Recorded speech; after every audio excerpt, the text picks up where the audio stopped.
Hey guys, welcome back with me again in this channel. On today's tutorial, I'm going to show you how you can use the face tracking in CapCut to have your dance video more dynamics. So in here, I've already added dance video to my CapCut, and I'm going to start by clicking on the video and swipe. Go to the camera tracking and select on camera tracking. So there are four options that you can select: face, body, hands, or custom. I'm going to use face. Now click on track and CapCut will tracking the face on the video. You can just wait until the tracking process is done. Okay, almost done. Okay, so now the camera tracking is completed. You can see the preview here.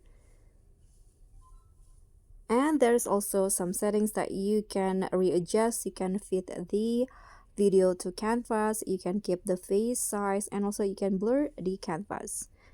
So that's all from me. Thank you so much for watching. Don't forget to like, comment, and subscribe. Also click on the thanks. Bye.